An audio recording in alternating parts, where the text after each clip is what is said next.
2 Samuel chapter 21. Now there was a famine in the days of David for 3 years, year after year, and David inquired of the Lord, and the Lord answered, It is because of Saul and his bloodthirsty house, because he killed the Gibeonites. So the king called the Gibeonites and spoke to them. Now the Gibeonites were not of the children of Israel, but of the remnant of the Amorites. The children of Israel had sworn protection to them, but Saul had sought to kill them in his zeal for the children of Israel and Judah. Therefore David said to the Gibeonites, What shall I do for you, and with what shall I make atonement, that you may bless the inheritance of the Lord?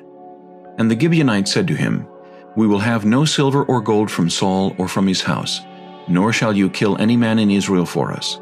So he said, Whatever you say, I will do for you. Then they answered the king, As for the man who consumed us and plotted against us, that we should be destroyed from remaining in any of the territories of Israel, let 7 men of his descendants be delivered to us, and we will hang them before the Lord in Gibeah of Saul, whom the Lord chose. And the king said, I will give them. But the king spared Mephibosheth the son of Jonathan the son of Saul, because of the Lord's oath that was between them, between David and Jonathan the son of Saul. So the king took Armoni and Mephibosheth, the 2 sons of Rizpah the daughter of Aiah, whom she bore to Saul, and the 5 sons of Michal the daughter of Saul, whom she brought up for Adriel the son of Barzillai the Maholathite.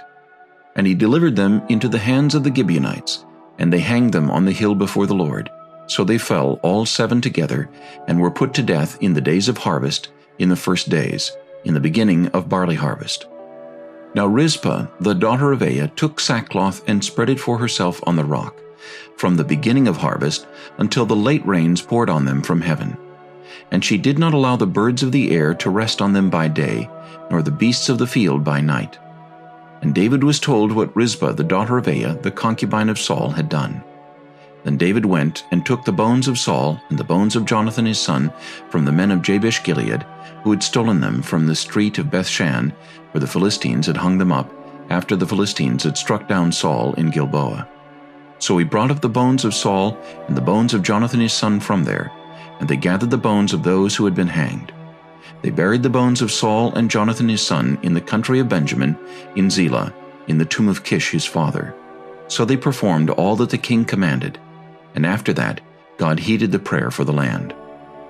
When the Philistines were at war again with Israel, David and his servants with him went down and fought against the Philistines, and David grew faint. Then Ishbi-Benob, who was one of the sons of the giant, the weight of whose bronze spear was 300 shekels, who was bearing a new sword, thought he could kill David. But Abishai the son of Zeruiah came to his aid, and struck the Philistine and killed him. Then the men of David swore to him, saying, You shall go out no more with us to battle, lest you quench the lamp of Israel. Now it happened afterward that there was again a battle with the Philistines at Gob. Then Sibbecai the Hushathite killed Saph, who was one of the sons of the giant. Again there was war at Gob with the Philistines, where Elhanan the son of Jaare-Oregim the Bethlehemite killed the brother of Goliath the Gittite, the shaft of whose spear was like a weaver's beam. Yet again there was war at Gath, where there was a man of great stature, who had 6 fingers on each hand and 6 toes on each foot, 24 in number, and he also was born to the giant. So when he defied Israel, Jonathan the son of Shimeah, David's brother, killed him. These 4 were born to the giant in Gath, and fell by the hand of David and by the hand of his servants.